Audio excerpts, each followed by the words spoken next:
Hello everyone.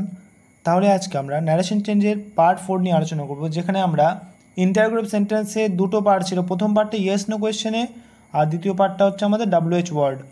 তো yes no কোয়েশ্চেনের ভিডিওটা তোমরা দেখে নিয়েছো আশা করি। এবার তোমরা তারপর WH ওয়ার্ডের ভিডিও দেখো, যাতে তোমাদের কনসেপ্টগুলো ক্লিয়ার হয়। চলো স্টার্ট করি। তো WH ওয়ার্ড থাকলে কী কী নিয়ম মানতে হয়? WH ওয়ার্ড থাকলে কী কী নিয়ম মানতে হয় বলো?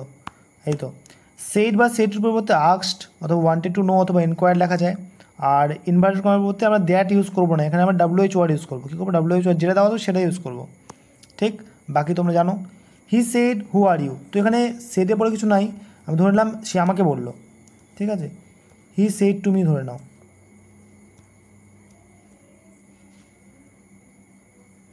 তাহলে কি হচ্ছে? হি আস্কড হু, এবার সেকেন্ড পার্সন হচ্ছে you, change into object me আছে। তাহলে কী করবো? হু আই, প্রেজেন্ট ইনডিফিনিট টেন্সে আছে হু আর ইউ, তাহলে আমরা পাস্ট হয়ে যাবে who I was, full stop. দেখো, ন্যারেশন করার সময় কোয়েশ্চেন মার্ক হয় না, লাস্টে ফুল স্টপ দিয়ে শেষ করবে জিনিসটাকে। ঠিক আছে, এবার পরেরটা দেখো। The teacher said to the student who are what are you doing. তাহলে দেখো এখানে কি লিখবো? The teacher asked, the teacher asked, আমার কথায় ফোকাস করো, লেখাটা একটু অন্যরকম হচ্ছে। asked the student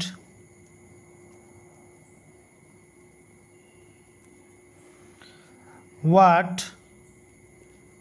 এবার ইউ মানে কি? Second person change into object, the student মানে what the student was doing. বোঝা গেল কথাটা?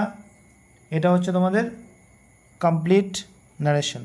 The teacher asked the student what the student was doing, অথবা what he was doing. He লিখতে পারো, ব্র্যাকেটে দ্য স্টুডেন্ট লিখতে পারো, তোমার ইচ্ছা। আশা করি বুঝে গেছো।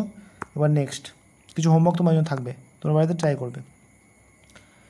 এগুলো তোমাদের হোমওয়ার্ক, তোমার বাড়িতে ট্রাই করো, ট্রাই করে আমাকে জানিও